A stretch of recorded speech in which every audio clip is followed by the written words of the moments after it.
इस बार उन्होंने लंबे समय से शिवम को भगाने की योजना बनाई थी। जल्द ही उन्हें 3 बड़े परिवारों से किसी न किसी का साथ तो मिल ही जाएगा। फिर भले ही रायजादा परिवार विक्रम टोकस के साथ क्यों ना हो, वो उन्हें हरा देंगे। आने वाले समय में उनके पास पर्याप्त फंड होगा। फिर वो विक्रम के हिस्से के शेयर्स भी ले लेंगे और बोर्ड ऑफ डायरेक्टर्स में उसे बेइज्जत करेंगे।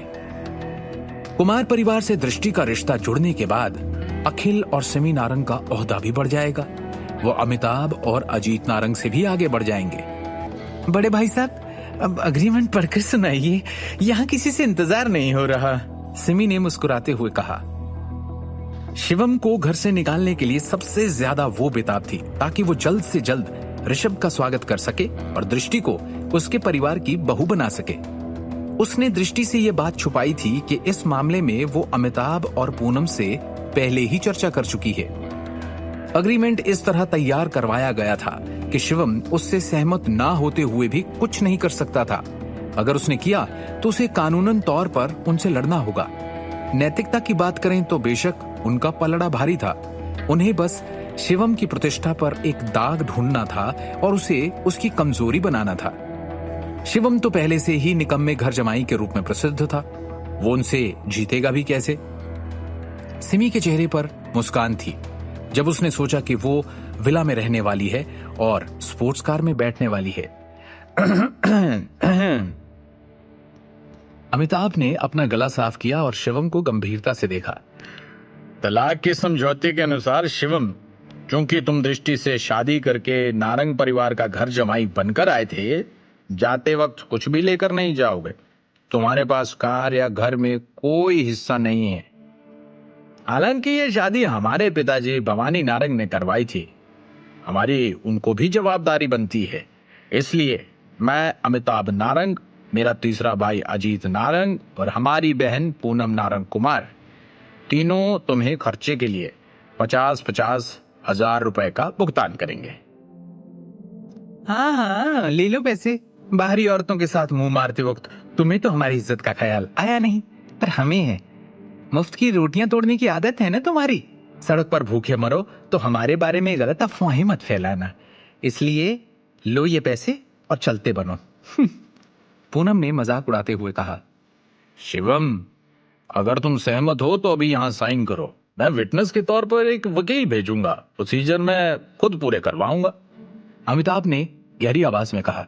अगर तुम सहमत नहीं हो तो ये 1.5 लाख भूल जाओ और कोर्ट जाने के लिए तैयार हो जाओ। देखो, फैसला बहुत सोच समझ कर लेना। क्या मुकदमा शुरू करने की ताकत है तुम में?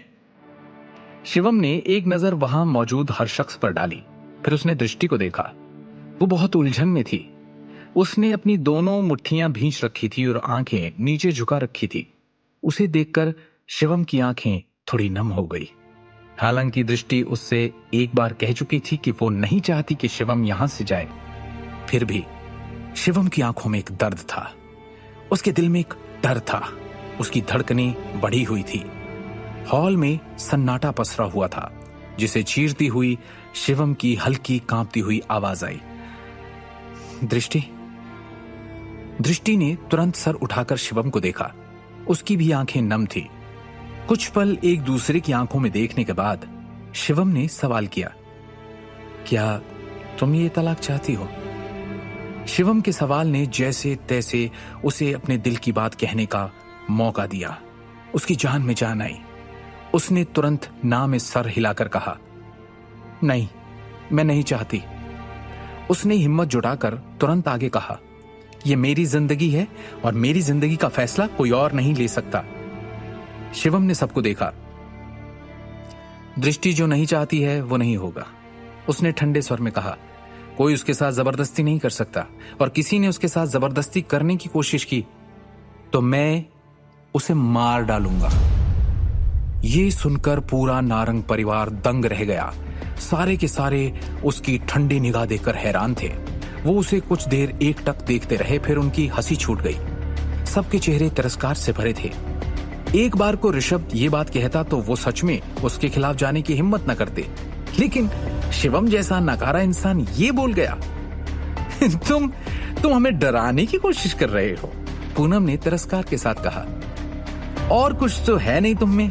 शायद अपनी मार्शल आर्ट के दम पर इतना कहने की हिम्मत कर ली तुमने। हमसे लड़ोगे तुम? तो आओ, मुझे मारो। है हिम्मत? मारो मुझे। आगे की कहानी जानने के लिए देखिए अगला एपिसोड सिर्फ पॉकेट एफएम के यूट्यूब चैनल पर, और शिवम द हिडन वॉरियर के सारे एपिसोड्स को सुनने के लिए डिस्क्रिप्शन में दी लिंक से डाउनलोड करें पॉकेट एफएम ऐप।